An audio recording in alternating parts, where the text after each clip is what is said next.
வருகை தந்து எல்லாரும் சிறப்பித்திருக்கும் ஒன்றிய கழக செயலாளர் அவர்கள் முதல்ல நமது ஒன்றிய செயலாளருக்கு தான் புரட்சி தலைவி அம்மாவனுடைய பிறந்த நாள். முதல்ல எஸ்ஆலும் பண்ணி தான் சிறப்பாக செய்வார் என்று அண்ணன் சிஎஸ்எல் அவர்களுடைய அறிவுறுத்தலின்படியே சிறப்பாக நீங்கள் இந்த கூட்டத்திற்கு வந்து இந்த அருகாமையில் உள்ள கிராமத்தில் அனைத்து பொதுமக்களும் பெரியார்களும் தாய்மார்களும் நீங்கள் இந்த கூட்டத்தில் வந்து சிறப்பாக வந்திருக்கிறீங்க. ரம்மட்டத்தில் அனைவருக்கும் நலத்திட்ட உதவி நிச்சயமாக கொடுக்கப்படும் என்று அனைவரும் அமைச்சர் கண்டிப்பாக இன்னும் சிறிது நேரத்தில் அமைச்சர் வந்து விடுவார். அவர் பேசுவார். அதை கேட்டு நலத்திட்டங்களை நீங்க உங்களுக்கு கிடைக்கும்படி வேண்டி எனக்கு வாய்ப்பு அளித்த நடைபெற்றுக் கொண்டிருக்கிறது. அடுத்தபடியாக ஒன்றிய எம்ஜிஆர் மன்ற செயலாளர் முன்னாள் ஊராட்சி மன்ற தலைவர் அருமை அண்ணன் ஆர்.கே. செந்தில்குமார் சிறப்புரையாற்றுவார். நிரந்தர பொதுச் செயலாளர் முன்னாள் முதலமைச்சர் அண்ணன் எடப்பாடியார் மாண்புமிகு புரட்சி தலைவி அம்மா அவர்களுடைய 77ஆம் ஆண்டு பிறந்த நாள் விழா பொதுக்கூட்டத்திற்கு நலத்திட்ட உதவிகள் வழங்க இந்த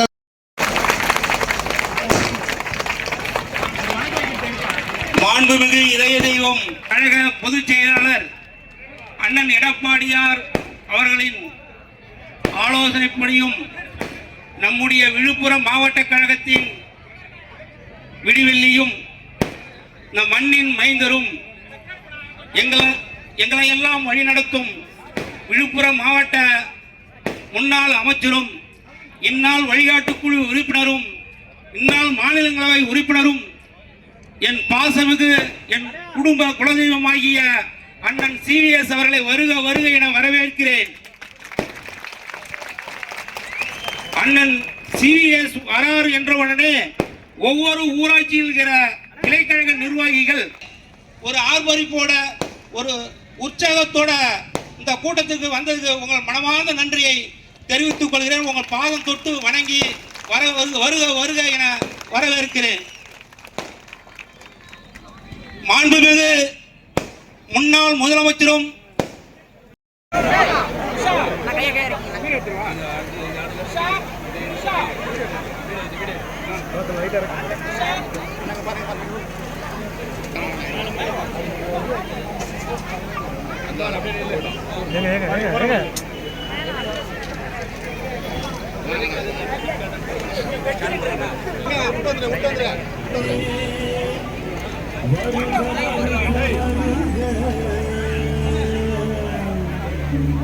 தமிழ் மண்ணின் தேவதையே வருக வருக வருக.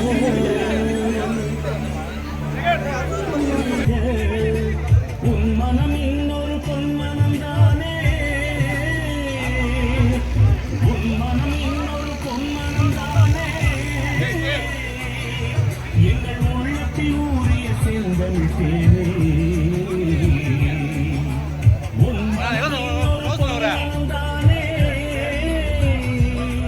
எங்கள் உள்ளத்தில் ஊறிய செந்தமிழ் தேனே.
வருமானம் வருகின்றதோ நிதி வசூலிப்பதோ அனைத்து இந்திய அண்ணா திராவிட முன்னேற்றங்கள் நிதி வசூலிக்கின்ற பேச்சுக்கு முதல்ல இடம் இல்லை. எங்கேயும் அண்ணா திமுக நிதி வசூலிச்சு பார்த்துருக்கீங்களா? நன்கொட வசதி எங்கேயா பார்த்துருக்குறீங்களா? பார்த்துருக்கீங்களா?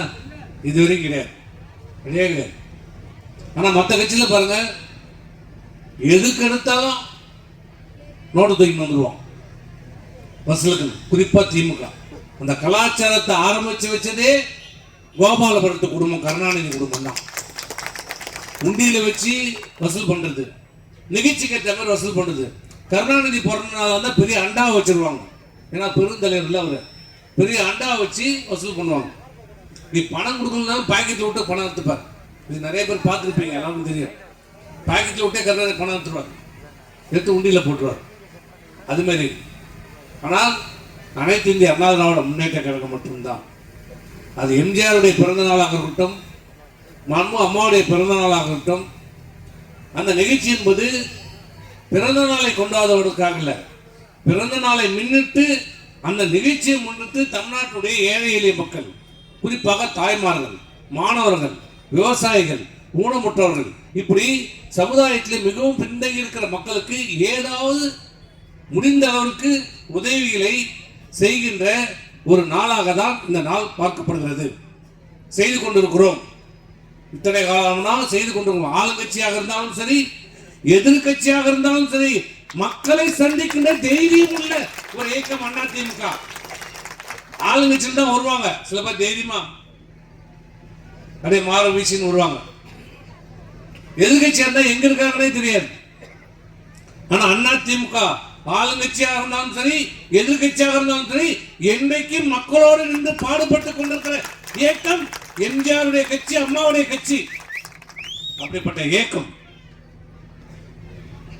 என்றைக்கும் உங்களுக்காக பாடுபடுகிற இயக்கம் இரட்டை இலை சின்னம். அப்படிப்பட்ட இயக்கம் அனைத்து இந்திய அண்ணா திராவிட முன்னேற்ற கழகம்.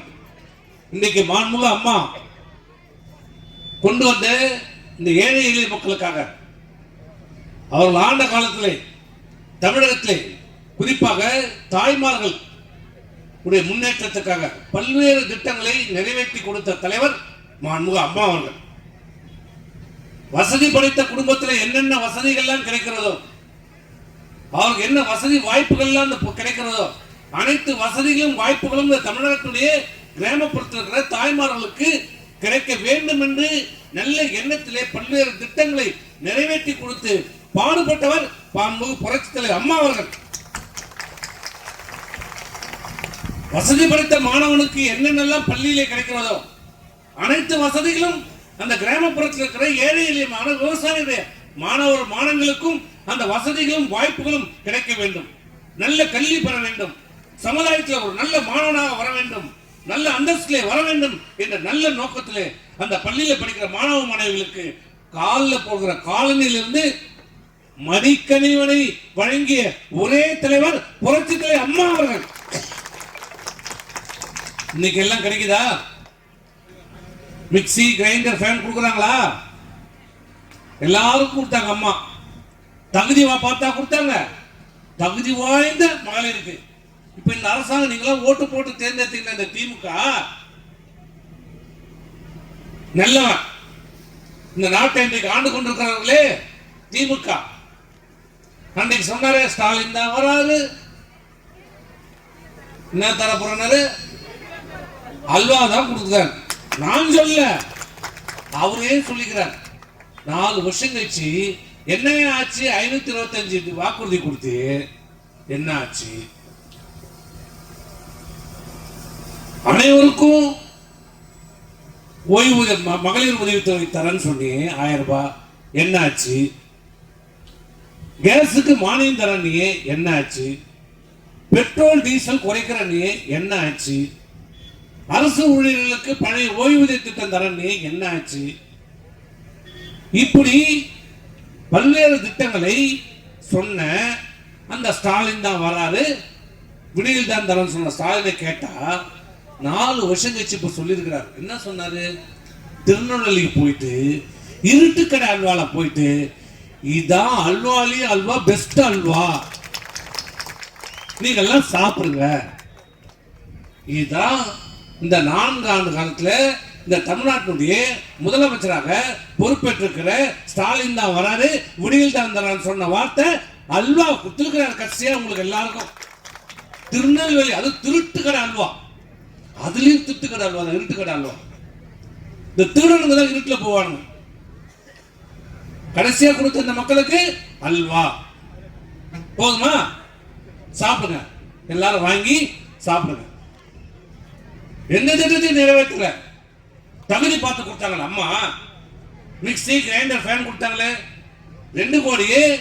இன்னைக்கு எவ்வளவு இருக்குது? 2,24,00,000 ரேஷன் கார்டு இருக்குது. 2,24,00,000 ரேஷன் கார்டு இருக்குது. ஆனா இன்னைக்கு மகளிர் உதவித்தொகை யார் தான் எவ்வளவு பேருக்கு தராரு? 1,04,00,000 அவர் சொல்றாரு. உனக்கு கணக்கு தெரியுமா? எனக்கு கணக்கு தெரியுமா? நான் போய் பார்த்தா, நீ போய் பார்த்தனா? பார்த்தாதான் தெரியும் அந்த உண்மையில இந்த 1 கோடி பேருக்காக தராரான்னு. அப்ப மீதி 1,20,00,000 மகளிர் என்ன? அப்ப அவங்களும் ஓட்டு போடலையா? தேர்தலில் நீ என்ன சொன்ன? அனைத்து மகளிருக்கும் சொன்ன. ஆனா அம்மா கொடுத்தாங்க. என்ன கொடுத்தாங்க? மிக்சி கிரைண்டர் ஃபேன் தகுதி பார்த்து கொடுத்தாங்களா? அனைத்து மகளிருக்கும், எல்லா குடும்ப அட்டை வைத்திருக்க அத்தனை பேருக்கும் மிக்சி கிரைண்டர் ஃபேன் கொடுத்தாங்களா இல்லையா அம்மா? பள்ளியில படிக்கிற, அரசாங்க பள்ளியில படித்துக் கொண்டிருக்கிற மாணவர்கள்ல ஏழை மாணவன் பணக்கார மாணவன் பார்த்தாங்களா? ஜாதி பார்த்தாங்களா? அனைத்து மாணவர்களுக்கும் மடிக்கணியை அம்மா கொடுத்தாங்களா இல்லையா? 10 ஆண்டு காலத்துல 52 லட்சம் ஆச்சும். 1 இல்ல 2 இல்ல, 52 லட்சம் மாணவ மாணவிகளுக்கு மடிக்கணியை கொடுத்த அரசு அம்மா, அம்மாவுடைய அரசு, எடப்பாடியோட அரசு. கொடுத்தமா இல்லையா? நாங்க இன்னைக்கு என்னாச்சு? கொடுக்குறாரா? என்னாச்சு? உங்க வீட்டுல 4 வருஷத்துல யாருக்கா மடிக்கணி வந்துதா? சரி, நீங்களும் வாங்கி கொடுத்தீங்களா? அப்ப யார் வாங்கி கொடுக்கறது? அந்த மாணவன் எப்படி படிக்க முடியும்? இந்திய உலகத்துல மடிக்கணினி இல்லாம ஒரு மாணவன் சிறந்த மாணவன் வர முடியாது, போட்டி போட முடியாது. படித்தவன், வசதி படித்த மாணவர்களோடு போட்டி போட முடியாது. அப்ப என்னைக்கு அவன் கத்துக்கிறது? ஸ்கூல்ல பில்டிங் இல்ல, வாத்தியார் இல்ல. அப்படி இருந்த வாத்தியார் பார்த்தா சொல்றதுக்கு இல்ல, நம்பி அனுப்ப முடியல. இந்த ஆட்சியில பிள்ளைகளை நம்பி ஸ்கூலுக்கு அனுப்ப முடியல. ஸ்கூலுக்கும் பரவாயில்ல, மழலை பள்ளி கூட அனுப்ப முடியல, கிண்டர் கார்டன் ஸ்கூல்ல கூட அனுப்ப முடியல. 1வது படிக்கிறது, 2வது படிக்கிற பொண்ணு கூட பாலியல் தொல்லை. இன்னைக்கு இந்த ஆட்சியில டெய்லி பேப்பரும் டிவியும் திறந்தா எது வருதோ இல்லையோ அங்க பெண் கற்பழிப்பு. கற்பழிப்புனா ஒருத்தவர் இல்ல, 4 பேர் சேர்ந்து கற்பழிப்பு, 5 பேர் சேர்ந்து கற்பழிப்பு, 1 வயசு குழந்தை கற்பழிப்பு, 4 வயசு குழந்தை கற்பழிப்பு, 35 பெண் கற்பழிப்பு, வீடுக்குள்ள பூண்டு கற்பழிப்பு, 80 வயசு மூதாட்டியும் கற்பழிப்பு. யாருமே இந்த ஆட்சியில விட்டு வைக்கல. யாருக்கு இந்த பாதுகாப்பு இல்லை. கேட்டா என்ன எல்லாம் அப்பான்னு நினைக்கிறாங்க. யாரடா அப்பான்னு சொல்லுவாங்க? மானங்கட்டத்தனமா இருக்குது. பிறந்த குழந்தை, பெண் குழந்தையா இருந்தா பிறந்த குழந்தையில இருந்து மூதாட்டி வரைக்கும் எல்லாருமே அம்மான்னு சொல்லுவோம். இது கலாச்சாரம். யாரை பார்த்தாலும் தெரிஞ்சவங்க தெரியாதவங்களா இருந்தா என்னம்மா பண்ணீங்களாம்மா சாப்பிட்டீங்களா எல்லாருமே கேட்போம். அம்மான்ற வார்த்தை எல்லாரையும் கேட்போம். தாய்மார்கள் எல்லாருமே கட்டின மனைவி தேவை. இன்னும் கட்டா சில பேர் மனைவி கூட அம்மான்னு தான் கூப்பிடுவோம், அம்மான்னு தான் கூப்பிடுவோம். அதை பார்த்து எதையோ ஒன்று பூசிச்சேன், அத மாதிரி என்ன அப்பான்னு கூப்பிடுறாங்க. ஏதாவது சொன்னா யாரா நீ அப்பாவா? யாருக்கு யாரா அப்பா? ஈரமான சூடு சொல்றேன்ல, சூடு சொல்றேன்ல, அப்பான்னு கூப்பிடுறாங்க. எல்லாம் அம்மா பார்த்தா எல்லாம் அம்மா அம்மான்னு கூப்பிடுறாங்க, ஒரு அப்பான்னு கூப்பிடுறாங்க. அது நீ சொல்லக்கூடாது, நீ சொல்லக்கூடாது. மக்கள் சொல்லணும், மக்கள் சொல்லணும். அப்ப கூட அப்பான்னு எந்த உதவியும் சொல்ல மாட்டான். எந்த மானம் உள்ள ரோஷம் இன்னொருத்தனை பார்த்து அப்பான்னு சொல்லவே மாட்டான். அது அர்த்தமே வேற. இது அர்த்தமே வேற. சொன்னா எனக்கு ஒரு கேஸ் போடுவான். இப்ப நீ போட்டுக்கோ. இப்படி தினந்தோறும் நாடகம் நடத்தி கொண்டிருக்கிறார். படம் எடுக்கிறது, வீடியோ பார்க்கறது, செல்ல போடுறது, இதான் ஒரு முதலமைச்சருக்கு ஒரு வேலையா? முதலமைச்சருக்கு தான் வேலையா? நாட்டில் சட்டம் ஒழுங்கு எங்க பார்த்தாலும் கொலை கொள்ளை. சாராயம் ஏன்டா விற்கிறேன்னு கேட்டா நேத்து நைட்டு மயிலாடுதுறையில் 19 வயசு 20 வயசுடைய இளைஞர்கள் தட்டி கேட்கிறான், ஏன் சாராயம் விற்கிற, ஏன் பாண்டிச்சேரியில இருந்து சரக்கு விற்கணும்னு கேட்டோன்னே 19 வயசு 25 இளைஞர்களை குத்தி கொலை செய்யப்பட்டிருக்கிறார்கள். அந்த குடும்பம் என்ன ஆகும்? 20 வயசு பையன் பார்த்திருப்பீங்கல்ல, சாராயம் ஏன் வித்தன்னு கேட்டதுக்கு சாராயம் உடம்பு ரோட்ல கிடக்குது, குத்தி கொலை பண்ணி ரோட்ல கிடக்குற அந்த மாணவன் இளைஞர் உடனே போலீஸ் 300 ஆகும். 19 வயசு பையனுக்கு 20 வயசு பையனுக்கு என்னடா 300 ஆகும்? இன்னும் 300 ஆகும். இன்னைக்கு இந்த தமிழகம் முழுவதும் எது கிடைக்குதே இல்லையோ, ஏன் இந்த கொள்ளை கற்பழிப்பு ஏன் நடக்குது? என்ன காரணம்? கஞ்சா போதை, கஞ்சா எங்க பார்த்தாலும் கஞ்சா கிடைக்காத இடமே கிடையாது. இந்த ஆட்சியில் எல்லா ஊர்லயும் கஞ்சா, கோயில் வாசல்ல, பள்ளி வாசல்ல, மசூதி வாசல்ல, சர்ச்சு வாசல்ல, எல்லா இடத்துலயும் கஞ்சா சாக்லேட், கஞ்சா எண்ணெய், கஞ்சா ஊசி. நம்மளா ஒரு காலத்துல வரையும் கஞ்சா செடி தான் கேட்டுக்கிறோம். இப்போ ஊசி, மாத்திரை, சாக்லேட் எல்லாம் கிடைக்குது கஞ்சால. என்னென்னலாம் கிடைக்குமோ கஞ்சால எல்லாமே கிடைக்குது. நீ நினைச்சுட்டு இருக்கிற நம்ம பையன் ஸ்கூலுக்கு போயிட்டு வரான், கரெக்டா போய் வரான். ஆனா என்ன நடக்குது? கஞ்சா அடிச்சுட்டு அந்த போதையில என்ன செய்யறோம், ஏது செய்யணும் அவனுக்கு தெரியல. தாலி கொடுத்தோம், எல்லா திட்டத்தையும் தான் நிறுத்திட்டார். ஆடு மாடு, பசுமை வீடு, மிக்சி, கிரைண்டரு, லேப்டாப்பு எல்லாத்தையும். அந்த தாலி என்ன பண்ணுச்சு? தாலிக்கு தங்கம் கொடுத்தாங்க அம்மா. எவ்வளவு? 1 பவுன். இன்னைக்கு என்ன 1 பவுனு? சொல்லலாம் நீங்க தான். இன்னைக்கு எவ்வளவு 1 பவுனு? இதை மட்டும் தெரிஞ்சு வச்சுக்கோங்க, மற்றெல்லாம் தெரிஞ்சுக்காதீங்க. இந்த நாட்டில் நடக்குது இந்த அரசு பண்ற அயோக்கியத்தனம் பத்தி எதுவும் கவலைப்படாதீங்க. தாலி தங்கம் மட்டும் 65,000 ரூபாய் விற்கிறது தெரியுது இல்ல? வாங்க முடியுமா உங்களால? இன்னும் 2 வருஷத்துல 1 லட்சம் ரூபாய் ஆயிடும்ன்றான். இந்த ஆட்சி விட்டு போகும்போது, இந்த ஆட்சி நீங்க வீட்டுக்கு அனுப்பும் போது 1 பவுன் தங்கம் 1 லட்சம் ரூபாய் ஆயிடும்ட்டான். இன்னைக்கு அடுத்த வருஷம் 2026 1 பவுன் தங்கம் 1 லட்சம் ரூபாய் ஆக போகுது. இந்த நிலையிலே தங்க விலை ஏறிட்டு போனா, அப்ப அம்மா 1 பவுன் தங்கம் கொடுத்தாங்க. அது மட்டும் கொடுத்தாங்க, 50,000 ரூபாய் பணம் கொடுத்தாங்க. நீ படிச்சிருந்தா அப்ப என்னாச்சு? 65,000 பிளஸ் 50,000 1,05,000 ரூபாய். அதே 26 என்ன ஆகுது? 2026 1.5 லட்சம் ரூபாய். யார் தருவான்? உங்க அண்ணன் தம்பி தருவானா? வீட்டுக்குள்ளே வராதன்னுவான், காலை வச்சிருவான். அப்படி மீறி போனா தோட்ட பக்கமா ஓடிடுவான். யாரு? 100 ரூபாய் மொழி வைக்க மாட்டான். யாரு? 100 ரூபாய் மொழி வைக்கிறதுக்கு மனசு வராது. ஆனா அம்மா 1 பவுன் தாலிக்கு தங்கமும் 50,000 ரூபாய் பணமும் கொடுத்தாங்க. அதை ஏன்டா நிறுத்துனீங்க? அதுல என்ன நீ குறை கண்டுபிடிச்சிட்ட? அந்த திட்டத்துல என்ன தவறு? அதுல என்ன தவறு கண்டுபிடிச்சு சொல்லு. அம்மா கொண்டாந்தாங்க ஒரே காரணம், அது பெண்களுக்கு போய் சேருது. அதனால இந்த பெண்கள் ஓட்டெல்லாம் அம்மாவுக்கு போகுது, அண்ணா திமுக போகுது. அதை நிறுத்து. இதான அரசு. அண்ணா திமுக அம்மாவோட அரசு கொடுத்த அத்தனை திட்டங்களையும் பாரு, அந்த குடும்பத்திற்கு ஏதாவது ஒரு விதத்தில் நன்மையா இருக்கும், பயன்படுறதா இருக்கும், அவங்க வாழ்க்கையில முன்னேற்றத்துக்கு உதவுகிற திட்டமாக இருக்கிறோம். இவனை மாதிரி கலர் டிவி கொடுத்து குடும்பத்தை சீரழிக்கிறது இல்ல. கலர் டிவி கொடுத்து என்ன வாழ்ந்தது? அன்னைக்கு பார்க்க ஆரம்பிச்சீங்க சீரியல, இன்னும் பார்த்துருக்கீங்க. கலர் டிவியை கொடுத்து அன்னைக்கு கெடுத்தா அவங்கள, அவனை இவனுக்கு போயிட்டா இவளை அன்னைக்கு ஆரம்பிச்சது இன்னை வரைக்கும் சீரியல் பார்த்துருக்கீங்க. இதை தவிர வேற நாட்டுக்கு என்ன நன்மை? என்ன? அதே அம்மா கணினி கொடுத்தாங்க, லேப்டாப் கொடுத்தாங்க.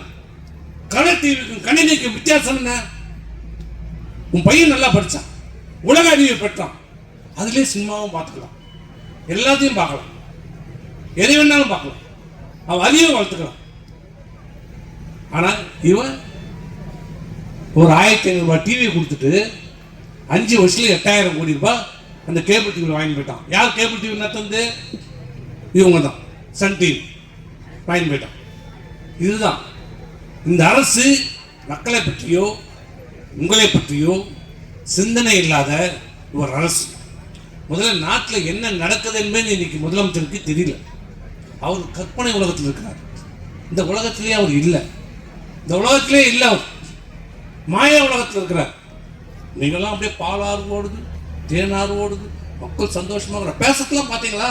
அப்படியே நீங்களாம் மும்மாரி மழை பெய்யுது, எல்லார் வீட்லையும் தங்க கிண்ணத்துல தான் தேன் சாப்பிட்றாங்க, எல்லாம் அப்படிதான் நினைச்சுங்க. அவர் பேசத்துல பாருங்க அப்படிதான். யார் இதெல்லாம் வீட்டுல சாப்பிட்றாங்கயா? வீட்டுல சாப்பிட்றான் தங்க கிண்ணத்துல. இந்த சாப்பாட்டுக்கே வழி இல்லை, படிக்க வைப்பதற்கு, பிள்ளைகளை படிப்பதற்கு வழி இல்லை. கேட்டான் 1000 ரூபாய் கொடுத்துட்டான். 1000 ரூபாய் கொடுத்துட்டா எல்லாம் ஈனமான தூண்டுற எல்லாத்தையும் விட்டு உங்களுக்கு வந்துடுமா? என்ன உங்க அப்பா வீட்டு கணக்கில் கொடுத்தா? உங்க அப்பா கருணாநிதி திருவாரூர்லேருந்து ட்ரெயின் ஏறும்போது மூட்டை மூட்டையா பணம் எடுத்தாந்து கொடுத்தா, அந்த பணத்துலேருந்து கொடுக்குறியா? யார் வீட்டு பணம்? உங்களுடைய பணம், மக்களுடைய பணம்.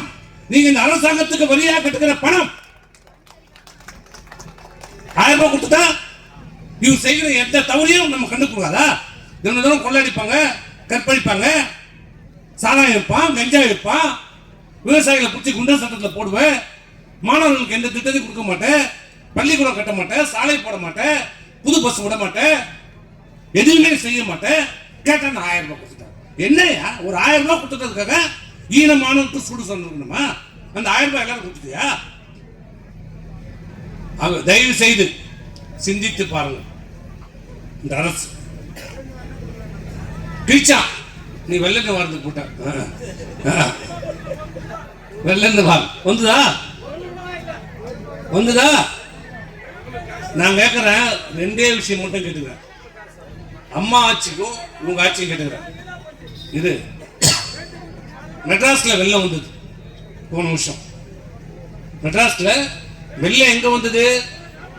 வட சென்னையில். வட சென்னையில் தான் பாதிப்பு. நான் இருக்கிறது தென் சென்னை, நான் இருக்கிற வீடு. அப்புறம் மத்திய சென்னை இருக்குது. வட சென்னையில் மட்டும்தான் வெள்ள பாதிப்பு. ஆனால் என்ன பண்ற நீ? மெட்ராஸ் முழுசும் பாதிச்சவன் பாதிக்காத, ஏழை பணக்காரன், தெரு பெருக்கிறவங்க வந்து ரஜினிகாந்த் வீட்டு வரைக்கும் எல்லாருக்கும் 6000 ரூபாய். எவ்வளவு?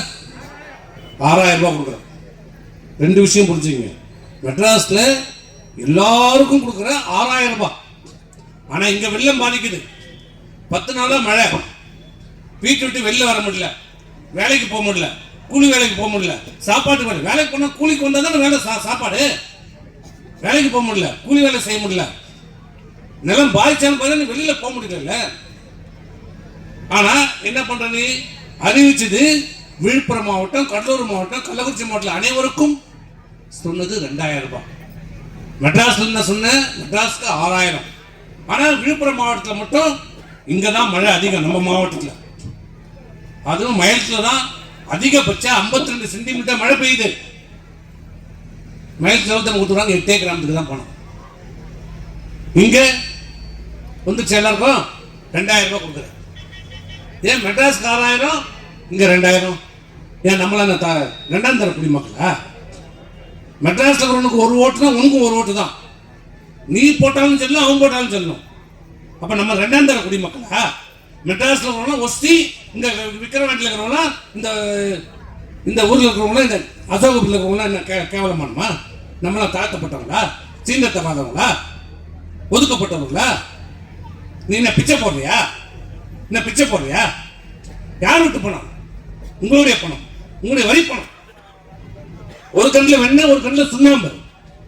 என்ன சரி, விவசாயிகளும் பாதிச்சாங்களே, தரண்ணே, இது வரைக்கும் ஒரு விவசாயி பணம் வந்துதா?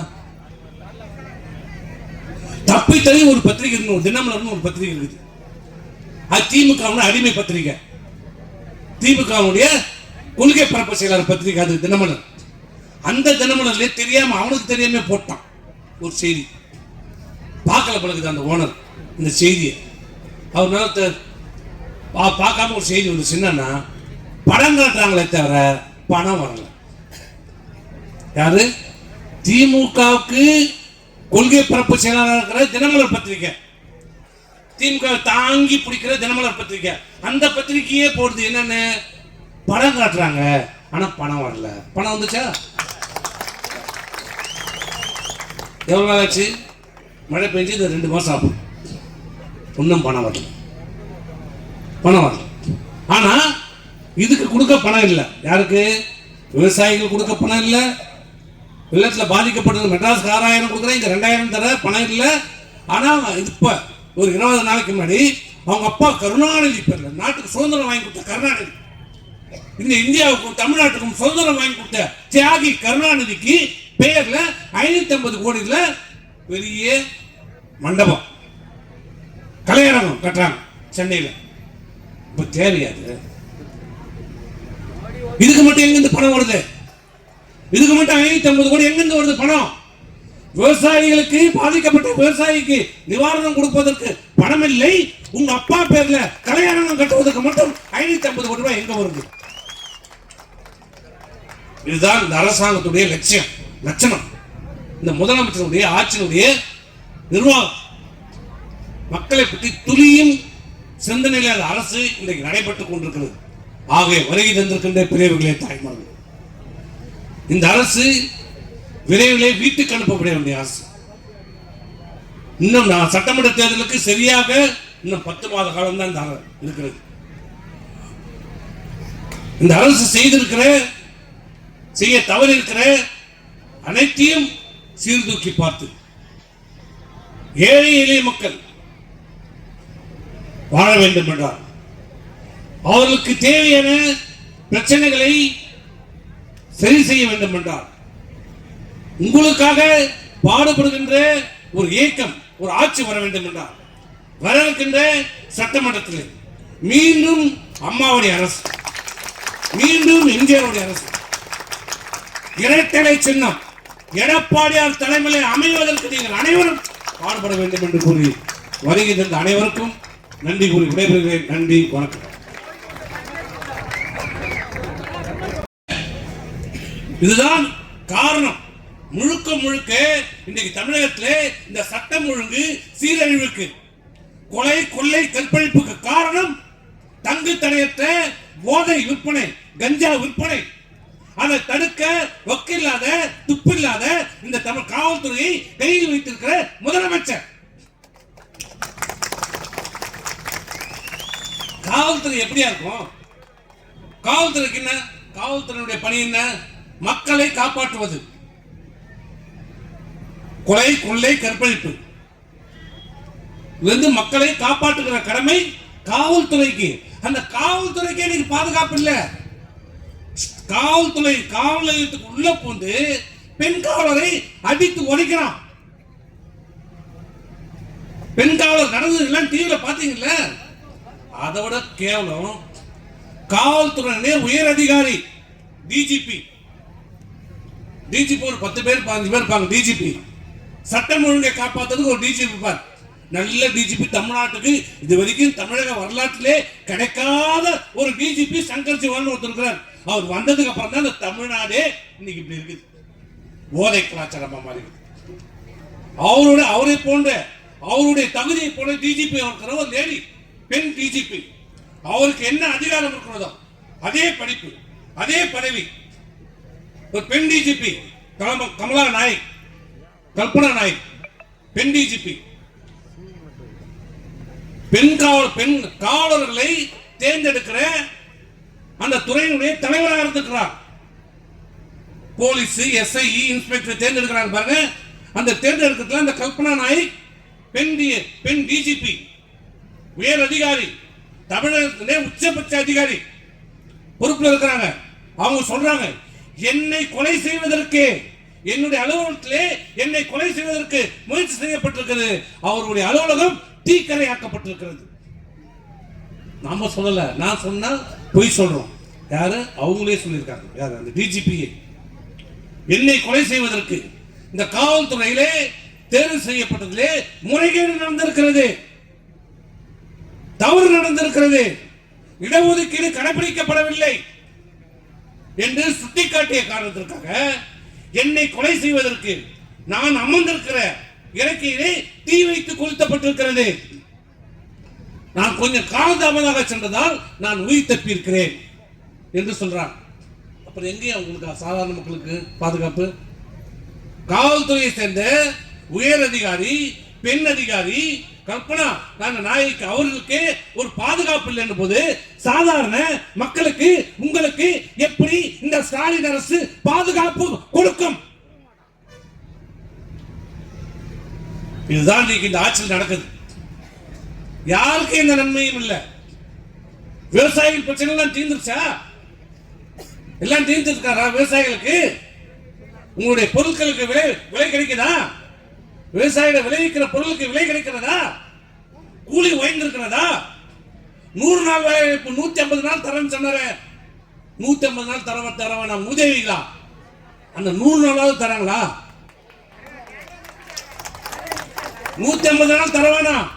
யாரு? நல்லா கேட்டுக்குங்க. திரு ஸ்டாலின் அவர் சொன்னது நான் முதலமைச்சராக பொறுப்பேற்றார் 150 நாள் தருவேன். இந்த 4 வருஷம் ஆயிடுச்சு. இவர்கள் 150 நாள் தர வேண்டாம். 100 நாள் அந்த அம்மாவுடைய அரசுல, எடப்பாடி அரசுல கொடுத்த அந்த 100 நாள் வேலையாவது இந்த அரசு கொடுக்கிறதா? அந்த 10 நாளாவது, அந்த 10 நாளுக்கான சம்பளமாவது வருகிறதா? இப்ப சொல்லி என்ன பண்ணி நல்ல ஞாபகம் வச்சுக்கோங்க. அன்னைக்கு 100 தரா 200 தரான்னா திருப்பி இப்படியே தான் இருக்கணும். எல்லாத்தையும் மனசுல வச்சுக்கோங்க. எல்லாத்தையும் வச்சுக்கோங்க. இன்னைக்கு ஆளுகின்ற திமுகவுடைய அரசு ஆணவம் அகமாவத்தில் உச்சத்தில் இருக்கிறது. பணத்திமிர், அதிகார திமிர், ஊடகங்களை கையில் வைத்துக் கொண்டிருக்கிற திமிரிலே நாம் வெற்றி பெற்று விடலாம் என்ற ஆணவத்தில் இன்னைக்கு இந்த அரசு இருக்கிறது. மக்களை பற்றி கவலை இல்லை, தாய்மார்களை பற்றி கவலை இல்லை, விவசாயிகளை பற்றி கவலை இல்லை. உலகத்திலேயே இதுவரை பல போராட்டம் நடந்திருக்குது. கைது பண்ணுவாங்க, சிறையில் இருப்பாங்க, வழக்கு போடுவாங்க, பெயிலில் வருவோம், அதெல்லாம் நடந்து எல்லாம் பார்த்துருவோம். ஆனால் குண்டர் சட்டத்தில் யாரை கைது பண்ணுவோம்? சாராயம் வைக்கிறவன், விபச்சாரம் செய்கிறவன்.